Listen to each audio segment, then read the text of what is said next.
Hello, this time on Sitrep, Australia, the UK and the US have a multi-billion-pound plan for submarine supremacy in the Asia-Pacific and closer to home. A new generation of British-designed submarines powered by US nuclear technology. 4 years since the AUKUS deal was struck, storm clouds are gathering in the distance. It's under review in the US. Australian opponents are complaining about cost and transparency, and there are warnings from a UK watchdog about the deliverability of these next-generation attack subs. Ministers say, so far, everything's on track. But what if these concerns do materialise into very real problems? We explain the potential pitfalls, how they can be navigated, plus what's at stake for our military capability and that of our key allies. Unique to Australia, diesel-electric submarines no longer are fit for purpose. This will dramatically build our capability and our sovereignty. Defence Explained. We have the technology and the designs to be able to deliver our commitments to the SSN AUKUS, and we will. If we fail, it's because we have fundamentally failed to fulfil our basic defence and security objectives. This is Sitrep with Kate Gerbeau and Professor Michael Clarke. Well, as we speak, MPs from the Commons Defence Committee are in Australia on a fact-finding trip as they navigate how the AUKUS programme is shaping up. Mike, the fact that they've travelled across the world illustrates, doesn't it, how important AUKUS is to our defence and the fact they can see the potential for this going wrong. Yes, it could be a big moment. I mean, when the AUKUS deal was announced, the government said it was a landmark deal, and it was, not just in military and industrial terms, but in strategic terms as well. And if you look at what the government says about our future positioning, of course, we're concentrating on the defence of Europe, but AUKUS is one of the major elements. So, we are NATO first, and then AUKUS is the centrepiece of our commitment to the Indo-Pacific and to our allies. And because it's between Australia, the United States and Britain, it represents three of the closest military allies. So, if this deal goes down, it won't just be a problem for defence and for industry. It'll be a pretty big problem for our strategic orientation on the world scene. So it's big stuff. And we are asking a lot of what ifs today, but what we want to do is understand those risk factors, their potential consequences and how problems could be avoided or at least mitigated. And to help us do that, we welcome Sophia Gaston, Senior Research Fellow at King's College London, Department of War Studies. She also serves as a government advisor and has given expert evidence to the Defence Committee's inquiry into AUKUS.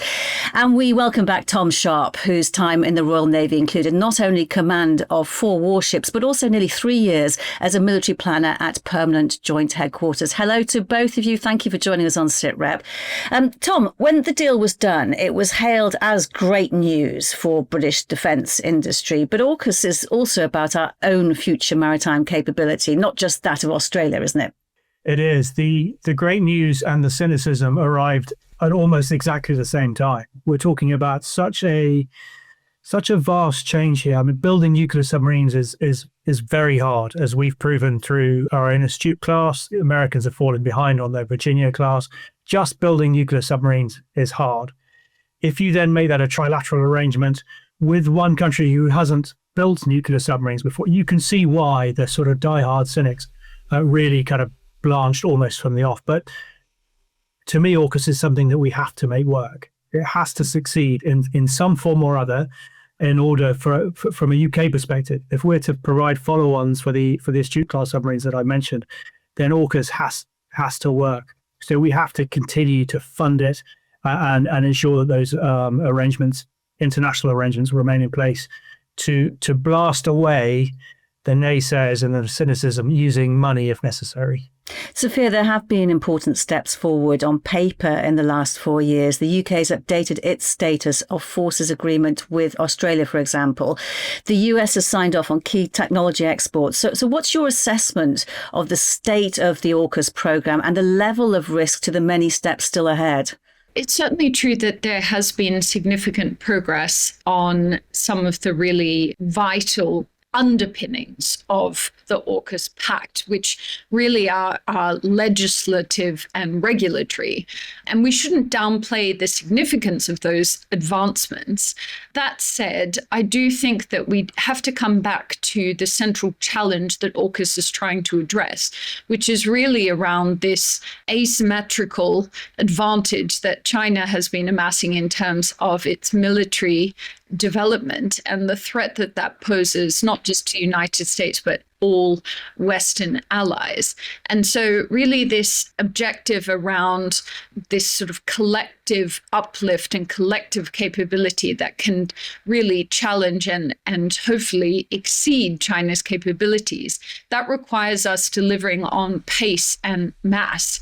And I think one of the problems is that, AUKUS is a very disruptive project. It's a very modern project, and it requires us moving a lot faster and certainly not business as usual on any element of this project delivery. And if we don't move into that extremely ambitious posture and start getting some runs on the board in terms of delivery, then we're going to fail at that deterrence objective and that capability uplift. So delivering at pace and en masse. Let's take the big concerns one by one, starting with the US review and talk that it might not sell Australia 3 Virginia-class submarines. Just explain the issue here, Mike. Yeah, as we've said, this whole programme requires all three nations, even the United States, to do better than they've done so far on submarine design and building. And in the US, they've got the same sort of problems of delivering new submarines as we have. They're different problems, but again, their amber lights are flashing on their programme evaluations, just as our amber lights are flashing on ours, which doesn't mean to say that they're in crisis, but they've got to do better than they're doing now. And so the US has got two reasons. One is that they're not sure they can produce enough of the Virginia-class subs that they need, or their new subs that they need, to transfer 3 Virginia-class subs to Australia and potentially another 2. So it's 3 in the agreement with the possibility of 5 eventually. They're not sure that they'll have enough coverage themselves to make that transfer. But then the reason they don't talk about is the fear of entanglement, because you've got to realise that behind this are some key people. And I think their scepticism isn't just about their own build programme. It's about an arrangement which entangles the United States when the US is getting further and further into an isolationist mindset. And that's the reason they don't talk about. And I think it may be the thing that is most critical to their review of AUKUS, which is due now, in fact. OK, then, Sophia, what if the US does renege on selling Virginia-class subs to kickstart things? What then? Well, firstly, I would just like to add on the Pentagon-led review of AUKUS. I think we are actually still on track. They did update the timeline to delivery in the autumn. We are technically still in there. I think that there is very good reason to believe that AUKUS will actually not just survive the Trump administration, but could actually be given a lot more attention under the Trump administration if it is embedded properly within this new strategic framework. So I think I do want to just calm nerves, because I know there is a lot of anxiety about this at the moment. That said, it is absolutely true that the political resilience element of AUKUS was completely underpriced at the beginning of this. But I do think that these risks will remain over the course of the project. And I think, one thing that has been revealed from this process is that it's not sufficient to not have any plan Bs on what to do. And I think there was certainly a feeling that Canberra had put itself in a position where it didn't really have many other options if that decision was to be taken. So I would assume that work will now be done. But then, Sophia, what is the plan B if the US reneges on selling Virginia-class subs? Well, I think you have to look at this, it's a trilateral arrangement. Obviously, Britain is actually taking the lead on the SSN AUKUS, and there is a bilateral component to that entire endeavor. But I think there are also, we are seeing from the South Koreans, the Japanese, a lot more interest and engagement in shipbuilding and also getting involved in nuclear shipbuilding. So I think there are possible other allied workarounds. That said, I think while coming up and exploring other possible Plan B solutions, you would very much want to invest in actually persuading the United States that this is in their direct national interest and entirely compatible with America First, because that does remain the best possible medium-term opportunity. Tom, is there an option to extend, though, UK and US rotations through Perth? If the Virginias don't make it, there is no, the plan B is a hot mess, right? Of sort of hodgepodge solutions, whether they start negotiating older US submarines that they can take, whether or not we lease one of our A boats. I mean, if we don't do UK first, but if we were to start calling it in those terms, we would not want to give away one of our very precious and not so available SSNs to Australia right now. Absolutely not. But that's going to be part of this conversation.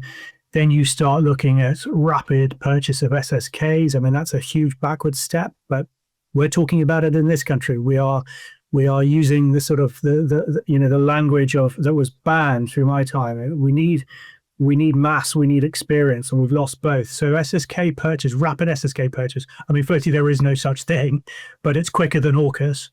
And then you get into the uncrewed bit. Right. What's the substitute here? What are the uncrewed technological parts of this that could ameliorate a delay or absence of Virginias? But it's all messy. I mean, and it sets all the programs back a considerable distance. So I can see why they don't have a clearly articulated plan B, because none of it looks good. Just explain SSK, will you, Tom, please? Yeah, so this is a very important point as to why Australia need SSKs in the first place. So an SSK is a diesel electric submarine. It's powered by a combination of both. It's powered by the batteries through the propeller, and those batteries, obviously, like all batteries, run out. And then at that point, you need to recharge them through the diesel power, diesel engines. And of course, they need air to breathe. That requires the submarine to come to near the surface. This is the Achilles heel of SSKs.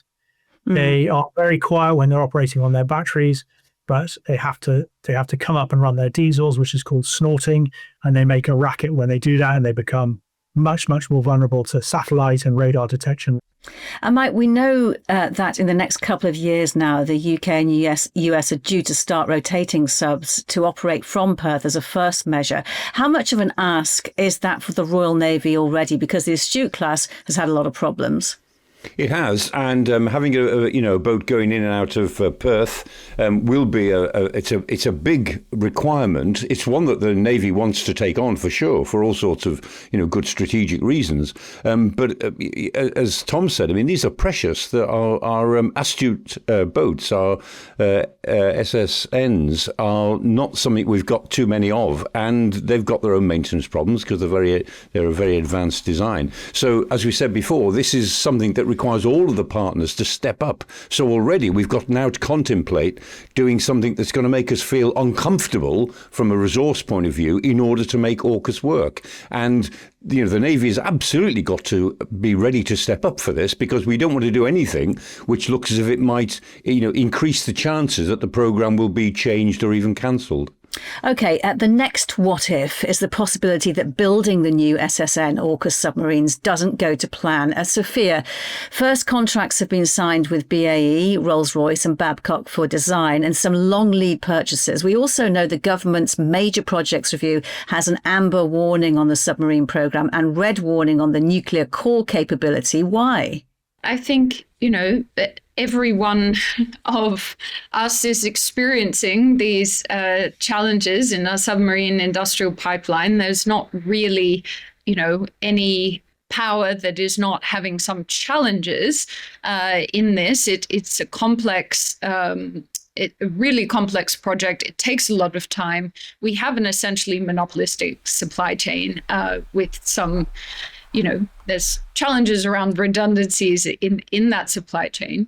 So, if things go wrong, it's difficult to mitigate them sometimes. Now, I would say I think a lot of investment have been made since, with the Dreadnought program on trying to, improve some of that and making sure that particularly BAE and Rolls are able to work together, and there's a lot more visibility around timelines and delivery and accountability and so on.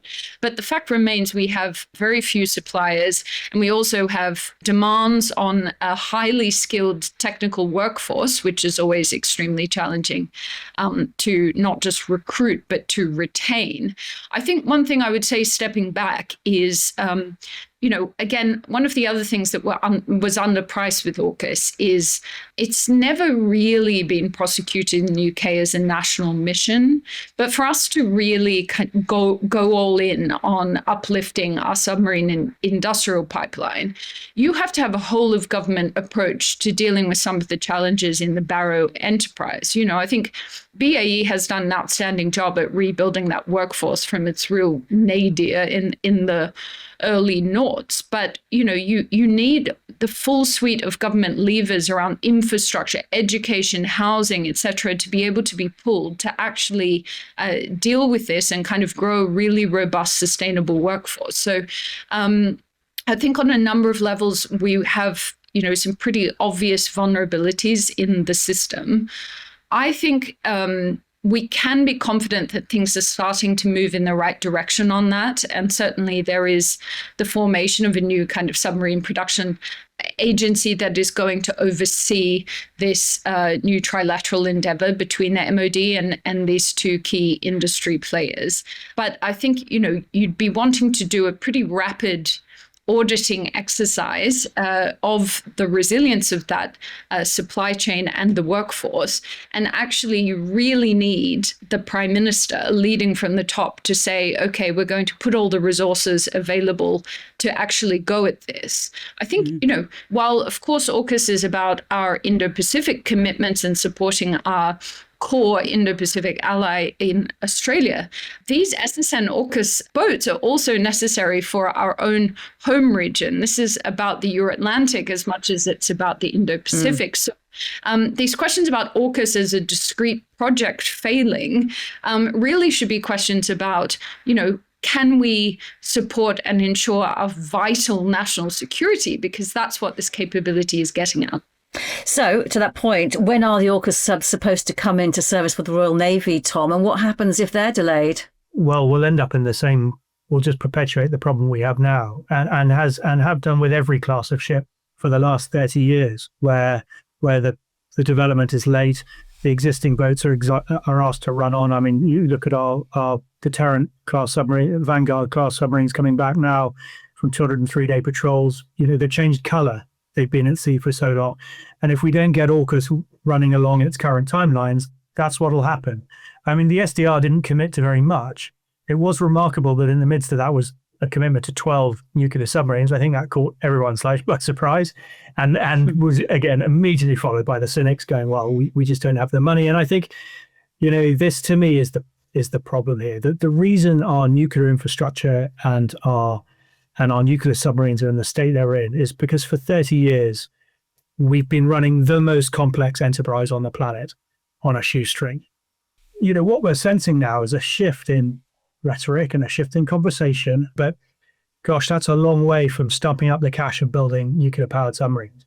So, Mike, what would be the operational impact of a delay to AUKUS for the Royal Navy? Well, there'll be a lot of workarounds, which ultimately would be, less efficient. As Sophia was saying, you can think of different workarounds that might be created, but all of them are suboptimal. But they'd be better than letting the program collapse or being responsible for the program's collapse.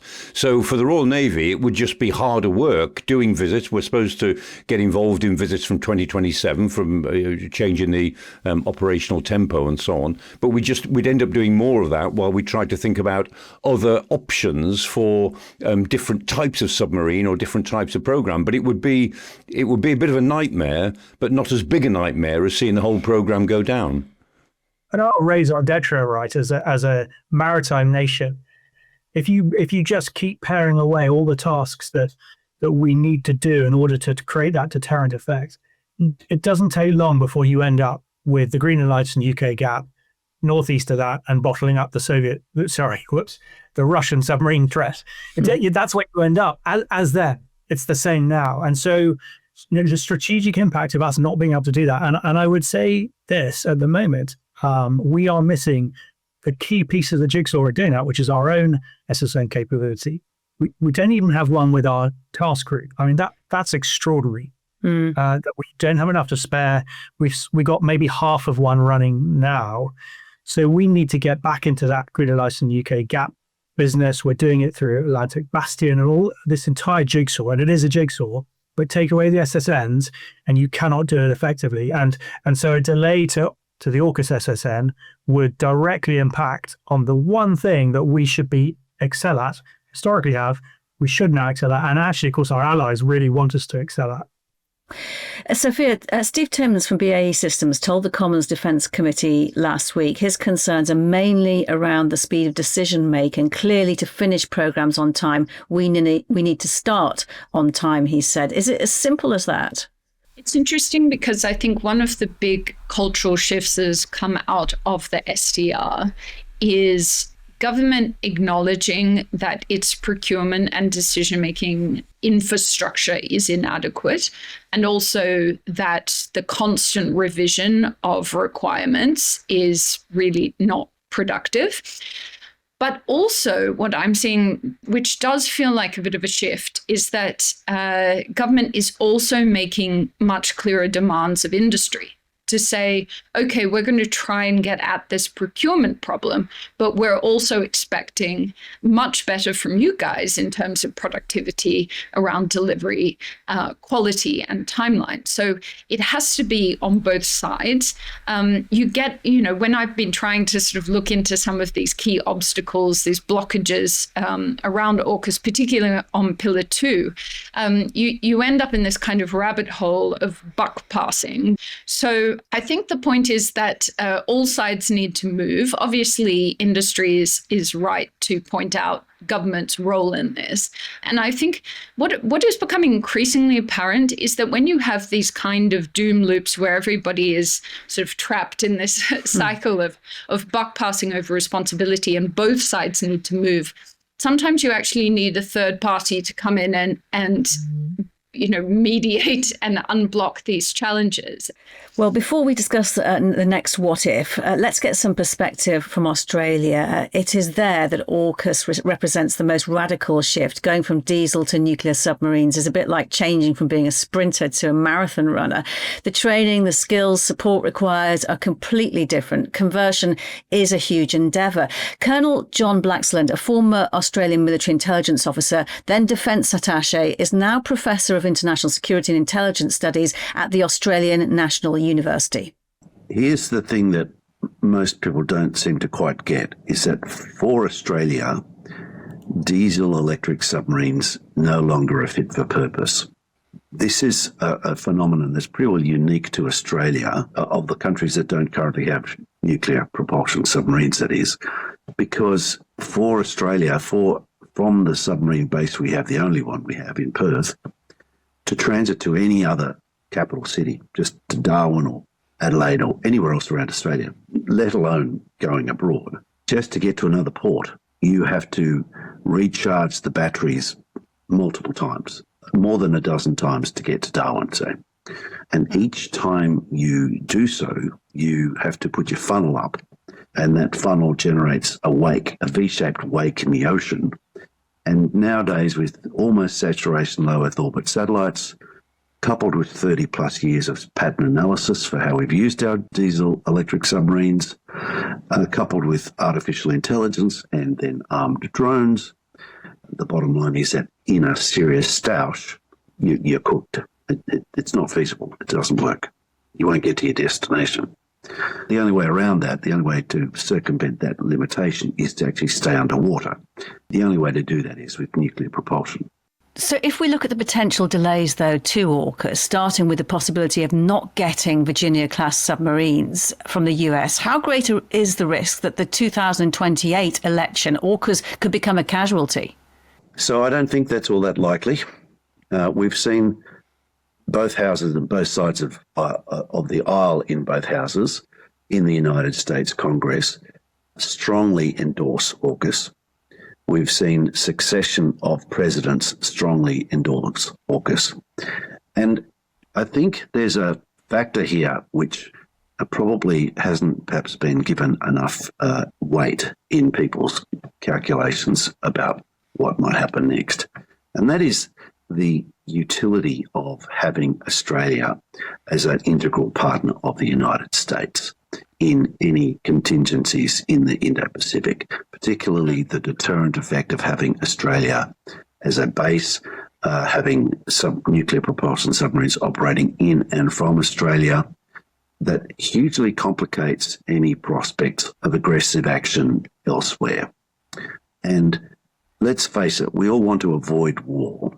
So to do that, you need to make any potential aggressor think that the cost is too high, and the prospects of success are too low. And having Australia, from an American point of view, having Australia as a base from which it can operate significantly enhances its ability to complicate potential planning for any scenarios in Southeast Asia. And here, people talk about Taiwan, but there's other scenarios. There's other contingencies. My colleague Brendan Taylor talked about 4 flashpoints: the Korean Peninsula, the East China Sea, the South China Sea, and the Taiwan issue. So, but there's more than that even. But from the Australian point of view, one suggestion is that Donald Trump may attach strings to any US submarines, committing Australia to joining any US military action in the region. Is that something any Australian government could or would sign up to? So, that's a hypothetical. It hasn't happened. It's also one that I think there's a fairly robust counterpoint to that. And I've argued and I've written about this, that we should not be committing in advance to the defence of Taiwan. It's not in the terms of our alliance with the United States, and it's unnecessary, and it's perhaps even harmful to deliberations that might happen in a crisis and helping to resolve the crisis and prevent a crisis from escalating. Having that kind of guarantee could actually mess things up, I think.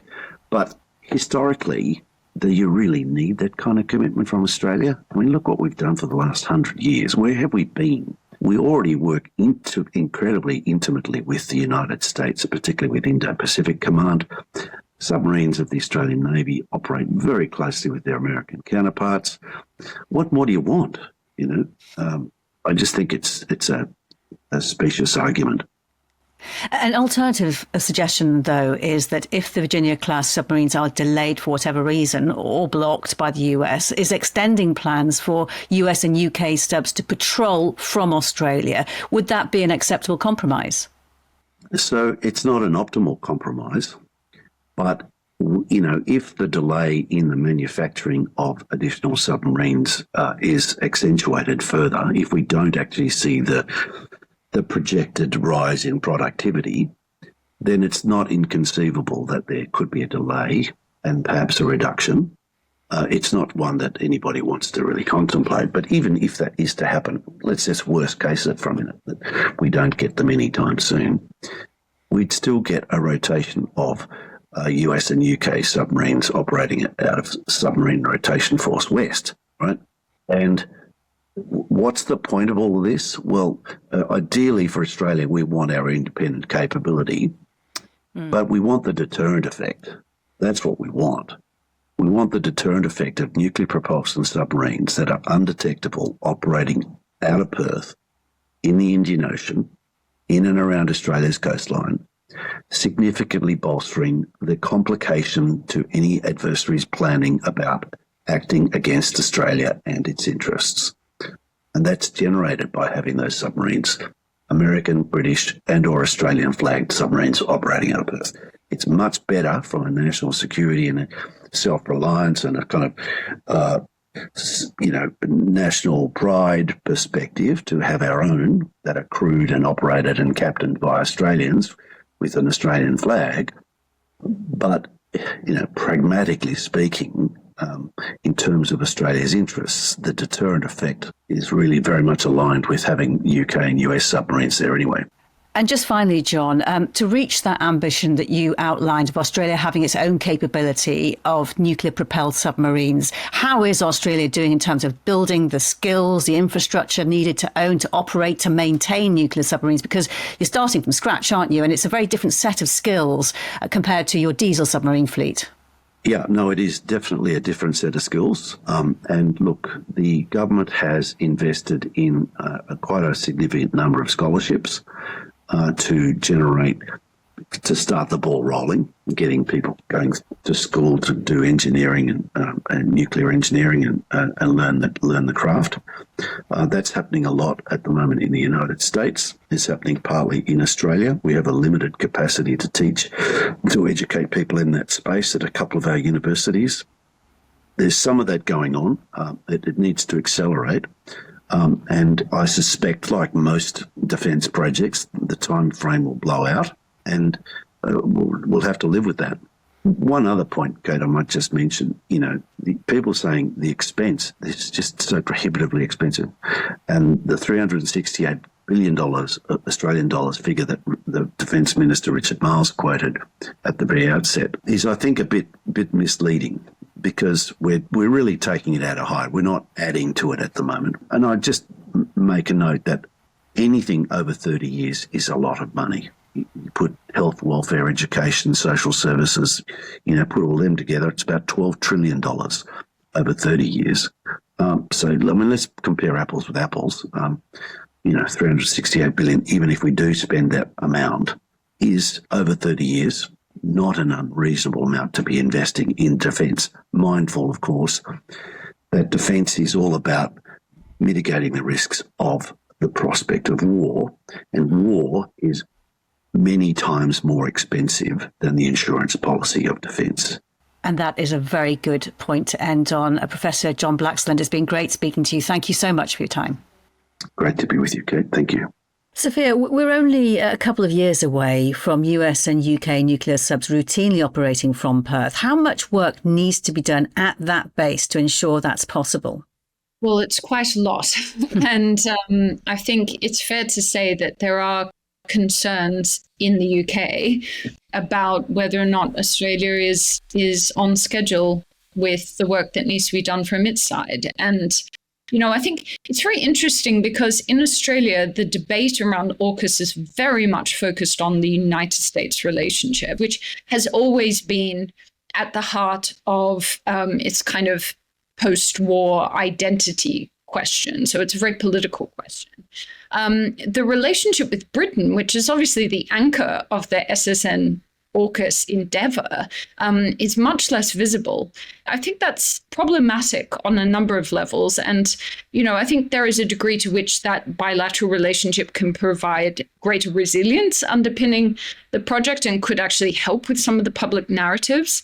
But it's also true that we need a lot of attention on that exchange because, I think from the British side, we are investing a lot in helping Australia to build this sovereign capability. It is a bit of a risk on our part, not least of all because we are having to send some of our most highly qualified and extremely scarce, very skilled engineers and other technicians down to Australia to help them build this capability. And we obviously have had some come up to Barrow as well. And there are all sorts of elements of the kind of trilateral competition that haven't really been dealt with. I mean, there is a risk that some of these people don't want to come back to the United Kingdom. So I think it's actually important to get that a bit more out in the open. But certainly, I think what we need to see from the Australian government moving forward is this national mission framing around AUKUS, because this is a generational program in terms of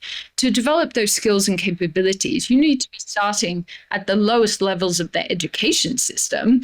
You really have to start early. You can't just sort of tinker around the edges with something like this. So I think we would like to see a little bit more momentum behind that. And that unfortunately requires the Prime Minister to be coming out and directing the system. And Tom, those Navy exchange programs for training are part of the deal. It started last year with 9 Australians embedded into the Royal Navy Submarine Officer Nuclear Training Pipeline. Naval nuclear propulsion training has been given to more than 250 personnel in Australia. Is that enough at this stage? I think we're probably at the limit of our capacity. I mean, this reminds me a little bit of Ukrainians coming to Santos to learn about sort of infantry tactics. At what point do we go? At what point are we no longer credible in terms of that training? I mean, particularly when it comes to the war fighting of this submarine. At some point, US and UK methodologies for fighting submarines will clash. They're quite different. Put crudely, they put a much higher emphasis in the engineering capability from their command perspective. Our commanders spend much more time fighting the boat in their careers prior to command.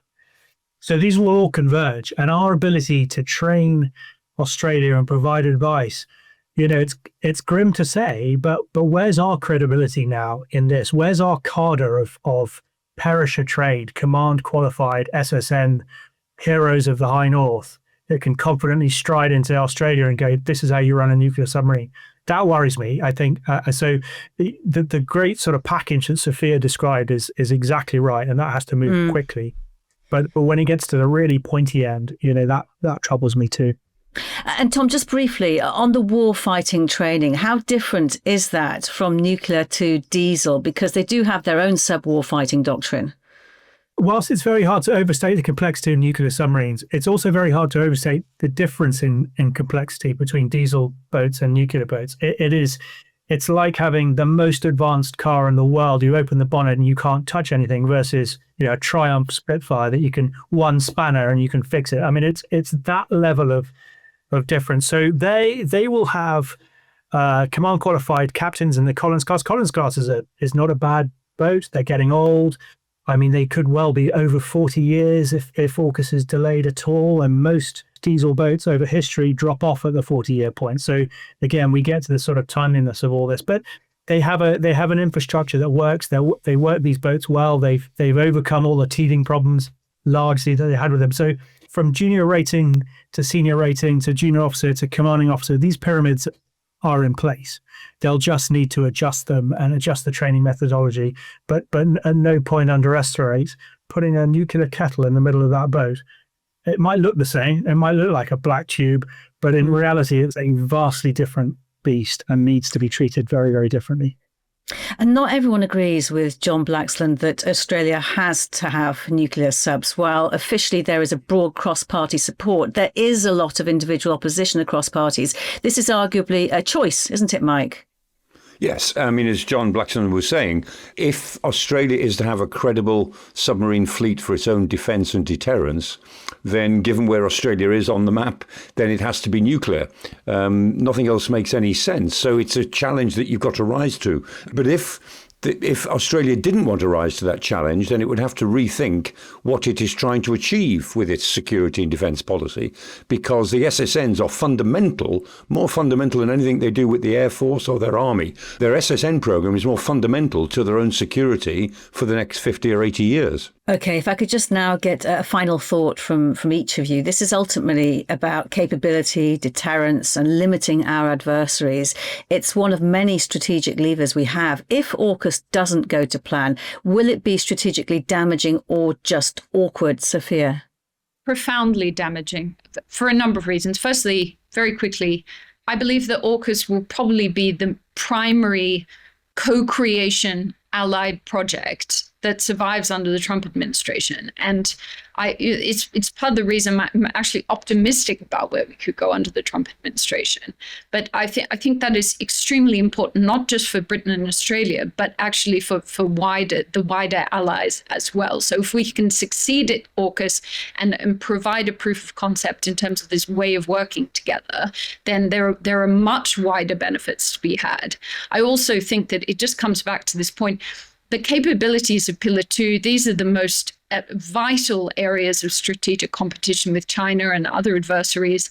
Pillar 1, I mean, this is our just crucial home region, vital defense. So if we fail at either or both of these pillars, then we've ultimately failed to protect ourselves. So I really think we should stop being asking the question about whether AUKUS as a discrete project fails and really focus more on the entire kind of defense endeavor and the resources that are required to deliver on that.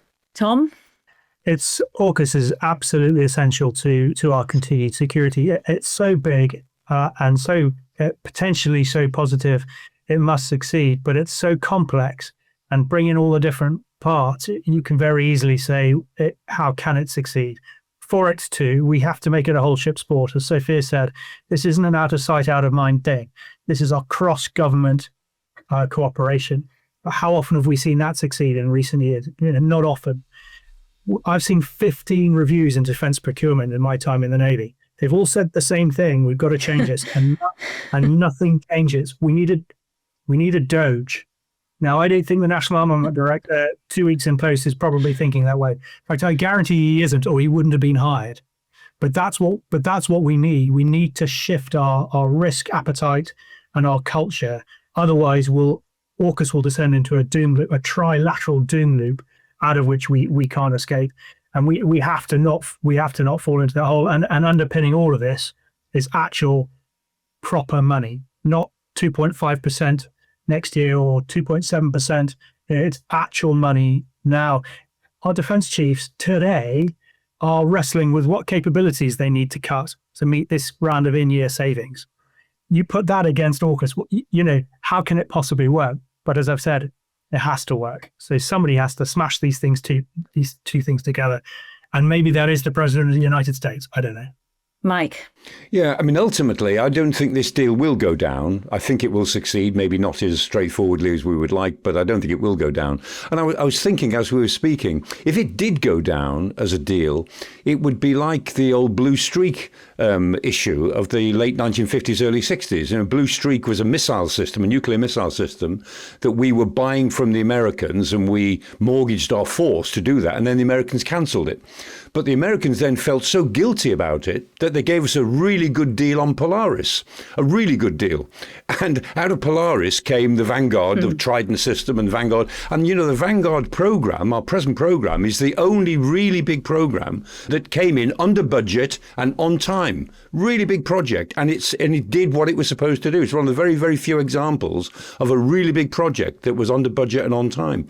So the collapse of Blue Streak actually had a very favourable ultimate outcome. But that was because the United States was a different United States in those days than the one it is now. And the relationship between Britain and the United States in those days, we're talking about Macmillan and Kennedy here, is very different to the relationship that we can anticipate in the next 10 years. So if AUKUS goes down for some horrible reason as a big project, I don't think there'll be a happy outcome afterwards. I'm sure we will be returning to this subject again and again. Sophia Gaston, Tom Sharpe, thank you so much for your time today. Thank you. Thank you.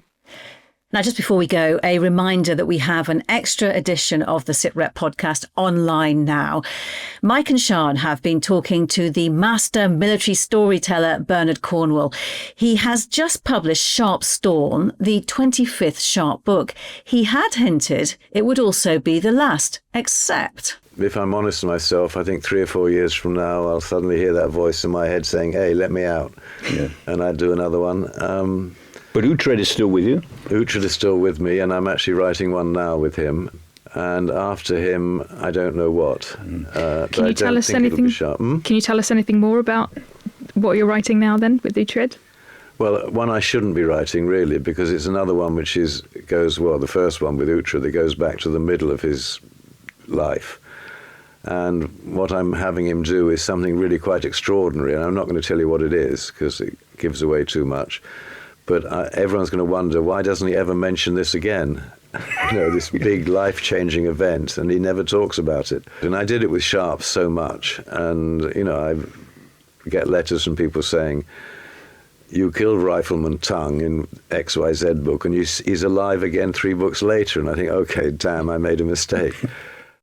Oh, it sounds like you had some fun there, Mike. Yes, we did. And I had a great conversation with him off camera before we started and then a little bit after we finished, because I was talking to him about a lot of the other books that he's written. I've read them all. So we talked about the books about the American War of Independence, the fort, and the books about the American Civil War, and books about the 100 Years' War and some of the medieval stuff he's done. And I said to him, Bernard, we were talking about Utrecht at that point and the Last Kingdom. And I said, Bernard, you've got a great sense of Anglo-Saxon England. You do seem to have that, you imbibe the sense of Anglo-Saxon England, because I've written about that myself, and I really respect what he conveys about the Anglo-Saxon England and the Britain of those days. And he said, yes. He said, although I've lived in the States for a very long time and I'm married to an American woman, he said, the voice inside my head, the voice I write with, is a very English voice.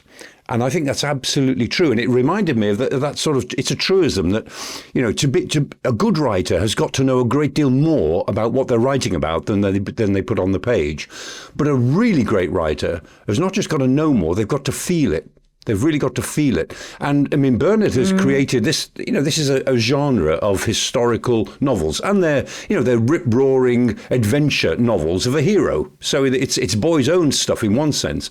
But what makes them so popular is their sense of historical accuracy, of a historical time and place. And I thought that's what it is, Bernard. That's what it is about you, that you feel what you know. And it shows in the way you write. That's very interesting. And you can watch the whole thing for yourself on the BFBS Forces News YouTube channel, or listen by searching for BFBS Sitrep wherever you get your podcasts. Thank you, Mike. And we'll be back with another Sitrep next Thursday. For now, though, from me, Kate Gerbeau, thanks for listening. Bye-bye.